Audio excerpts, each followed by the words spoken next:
السلام علیکم میری یوٹیوب فیملی، کیسے ہیں آپ سب؟ آج انشاءاللہ ہم اپنی سورۃ بقرہ سٹارٹ کریں گے۔ کل کی ویڈیو میں ہم نے اپنی سورۃ فاتحہ کا ترجمہ سیکھا۔ آج انشاءاللہ ہم سورۃ بقرہ کا ترجمہ سیکھیں گے لفظ بہ لفظ۔ تو سب سے پہلے میں آپ کو سورۃ بقرہ کی مختصر سی فضیلت بتاتی جاؤں۔ یہ سورۃ مدینہ طیبہ میں نازل ہوئی ہے۔ رسول اکرم صلی اللہ علیہ وسلم نے فرمایا، اپنے گھروں کو قبرستان نہ بناؤ۔ جس گھر میں سورۃ بقرہ پڑھی جاتی ہے اس میں شیطان نہیں آتا۔ قرآن سیکھ کر پڑھتے رہو۔ جو قرآن کریم پڑھے اور راتوں کو قیام کرے، ایسے شخص کی مثال مشک کے کھلے ہوئے ڈبے کی طرح ہے جس سے خوشبو دور دور تک پھیل جاتی ہے، اور اسے سیکھ کر قیام اللیل نہ کرنے والے کی مثال مشک کی بند ڈبے کی طرح ہے۔ قرآن کریم پڑھا کرو، اس لیے کہ یہ قیامت کے دن اپنے پڑھنے والوں کے لیے شفاعت کرنے والا ہوگا۔ چمکتی ہوئی دو صورتوں سورۃ بقرہ اور سورۃ آل عمران ضرور پڑھا کرو۔ یہ دونوں قیامت کے دن اپنے پڑھنے والوں پر سایہ کریں گی اور اپنے پڑھنے والوں کی طرف سے جھگڑا کریں گی۔ سورۃ بقرہ کا پڑھنا باعث برکت ہے اور اس کا چھوڑنا باعث حسرت ہے۔ اب اپنا ہم سبق سٹارٹ کرتے ہیں۔ بسم اللہ الرحمن الرحیم۔ اللہ کے نام کے ساتھ جو بڑا مہربان الرحیم، جو بڑا مہربان نہایت رحم کرنے والا ہے۔ الف لام میم۔ اس کا مطلب، اس کا معنی کیا ہے کیا نہیں ہے، یہ صرف اللہ کی ذات جانتی ہے۔ اللہ کے علاوہ اس کا کوئی ترجمہ نہیں جانتا، اس لیے ہم نے اسے الف لام میم کو الف لام میم ہی پڑھنا ہے۔ ذالک، یہ الکتاب کتاب ہے، لا ریب کوئی شک نہیں، فیہ اس میں، ھدی ہدایت ہے، للمتقین پرہیزگاروں کے لیے۔ یہ کتاب قرآن مجید، یہ اللہ تعالیٰ کی کتاب ہے کہ اس میں کوئی شک نہیں ہے۔ یہ جو پرہیزگار لوگ ہیں، جو ایمان لاتے ہیں، اللہ کی اطاعت کرتے ہیں، یہ ان کے لیے ہدایت ہے۔ کتاب سے مراد یہاں قرآن کریم ہے۔ فرمان الہی ہے، اس کتاب کے رب العالمین کی طرف سے نازل ہونے میں کوئی شک نہیں ہے۔ قرآن کریم سے فائدہ اٹھانے والے، اس سے فائدہ اٹھانے والے صرف پرہیزگار لوگ ہیں۔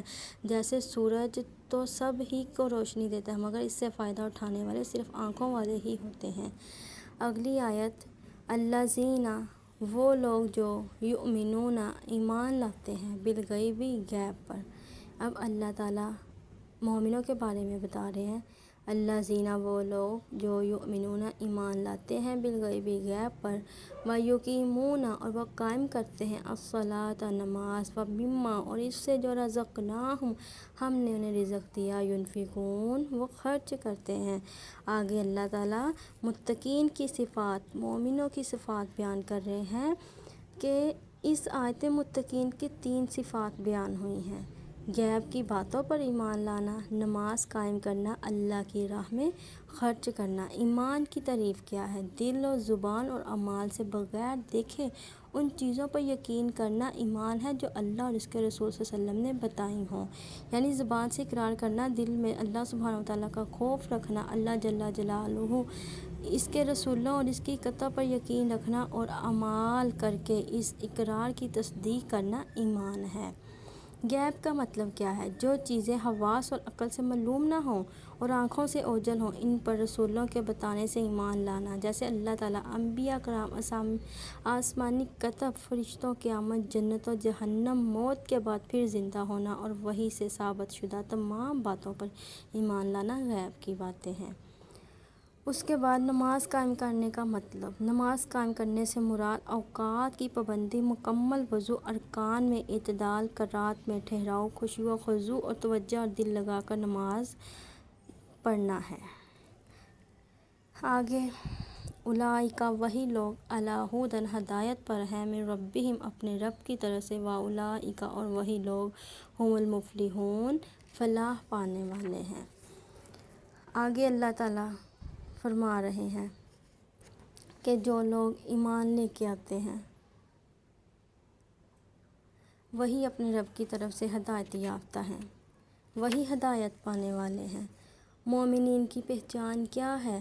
رسول اکرم صلی اللہ علیہ وسلم سے پہلے تمام انبیاء پر اللہ تعالیٰ نے جو کچھ نازل فرمایا، ایمان والے ان سب کو سچا مانتے ہیں، دوسروں کی طرح بغض، بعض چیزوں پر ایمان اور بعض کا انکار نہیں کرتے، اور انہیں موت کے بعد کی زندگی یعنی قیامت، جہنم، جنت وغیرہ پر یقین ہے۔ یہ ہے آخرت کی زندگی۔